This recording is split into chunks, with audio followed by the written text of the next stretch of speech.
Hello, welcome back to খেলো Bangla channel. আজকের এই ভিডিওতে তোমাদের আপডেট দিতে চলেছি। এবার রাহুল কেপি প্রিমিয়ার লিগের দল ওয়েস্ট হাম ইউনাইটেডের হয়ে খেলতে চলেছে। তা বিস্তারিত বলবো আজকের এই ভিডিওতে।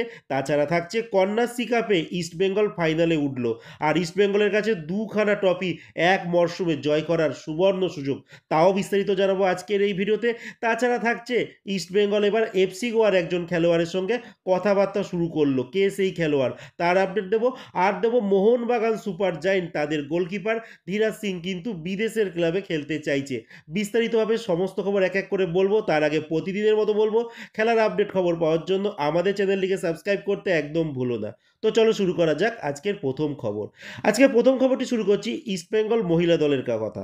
তো ইস্টবেঙ্গল মহিলা দল ইতিমধ্যে কিন্তু সর্বভারতীয় একটা ট্রফি জয়লাভ করে ফেলেছে, মানে IWL ইন্ডিয়ান ওমেন্স লিগ তারা চ্যাম্পিয়ন হয়ে গেছে। আর এই মুহূর্তে পশ্চিমবঙ্গের একটি লিগ আছে কন্যাশ্রী কাপ, সেইখানেও কিন্তু ইস্টবেঙ্গল দল জয় করার একটা সুবর্ণ সুযোগ রয়েছে। কারণ এই মুহূর্তে ইস্টবেঙ্গল মহিলা দল তারা কিন্তু শুক্রবার দিনকে সেমিফাইনাল ম্যাচ খেলতে নেমেছিল সাদান সমিতির বিপক্ষে, যেখানে তারা ম্যাচটি 2-0 গোলে জয়লাভ করে আর তারা কিন্তু ফাইনালে চলে যায়। আর এই শুক্রবার দিনকে কিন্তু আরও একটি ম্যাচ হয়ে গিয়েছিল, যেটা হচ্ছে শ্রীভূমি ভার্সেস সুরুচি সংঘ। বাট এই ম্যাচে কিন্তু 57 মিনিট অবধি খেলা হয়, তারপর বৃষ্টি শুরু হয়ে যায় মুষলধারে, তারপর কিন্তু খেলাটা পরিত্যক্ত হিসেবে ঘোষণা করা হয়। আর খেলার যা মানে বাকি অংশটা রয়েছে সেটা পরের দিন করার কথা।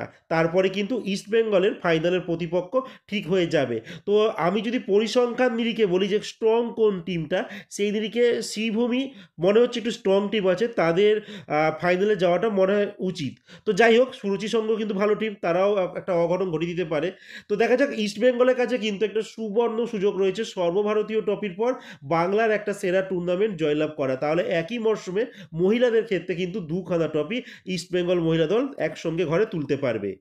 এর পরের যে খবরটি বলবো ধীরাজ সিং এর কথা, যে ধীরাজ সিং এর সঙ্গে কিন্তু মোহনবাগান সুপার জায়েন্টে এবছর কন্ট্যাক্ট শেষ হয়ে যাচ্ছে, মানে মে মাসে 31 তারিখে 1 বছরের কন্ট্যাক্ট ছিল। আর মোহনবাগানের সঙ্গে তার যা চুক্তি ছিল, 6-7খানা ম্যাচ খেলানোর কথা ছিল, বাট আলটিমেট কিন্তু তিনি সেই সুযোগ পাননি। তিনি এই সুপার কাপে দুখানা মতো ম্যাচ খেলেছে, আর ISL-এ যত সম্ভব মনে পড়ছে একখানা মতো ম্যাচ হয়তো তিনি খেলেছেন। যার জন্য তিনি চাইছেন তিনি যে টিমেই যাক না কেন মেন গোলকিপার হয়ে যেন তিনি থাকেন। তো আর তার কাছে এই মুহূর্তে আই লিগের ক্লাবের অফার রয়েছে, বাট তিনি আই লিগে খেলতে চান না। আর ISL থেকে তেমন এখনও তার কাছে কোনো ক্লাবের অফার আসেনি। আর তিনি তার এজেন্ট নিয়ে কিন্তু বিদেশের ক্লাবেরও কিন্তু খোঁজ চালাচ্ছেন।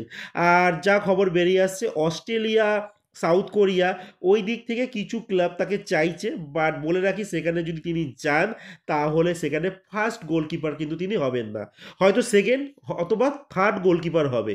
তো এবার তিনি ডিসাইড করবেন তিনি কি চান। বাট এখনও অবধি কিন্তু তিনি মোহনবাগানের সঙ্গে চুক্তিবদ্ধ রয়েছে 31শে মে অবধি, তারপরে কিন্তু ফ্রি ফুটবলার হয়ে যাবে। আর মোহনবাগানও চাইছে সেকেন্ড গোলকিপারটা একটা ভালো খেলোয়াড় রাখতে। আর আমার যা মনে হয়, মোহনবাগান যদি অন্য কোনো ভালো গোলকিপার সেকেন্ড গোলকিপার না পায়, তাহলে হয়তো ধীরাজ সিংকে আবারও অফার দিতে পারে।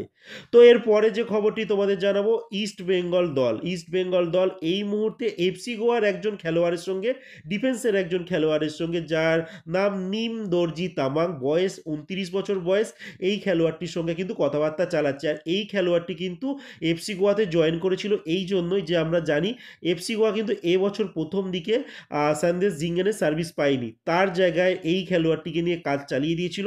তো আপাতত যদি বলি, এই বছরে ISL-এ 8খানা মতো ম্যাচ খেলেছে, আর সুপার কাপে একখানা ম্যাচ খেলেছে এফসি গোয়ার হয়ে। এর আগে তিনি শিলং লাজং এফসিতে খেলেছে 45খানা মতো ম্যাচ, পুনে সিটিতে খেলেছেন 6খানা মতো ম্যাচ, নর্থ ইস্ট ইউনাইটেড এফসির ওখানে খেলেছে 12খানা ম্যাচ, হায়দ্রাবাদ এফসির 28টা মতো ম্যাচ খেলেছে।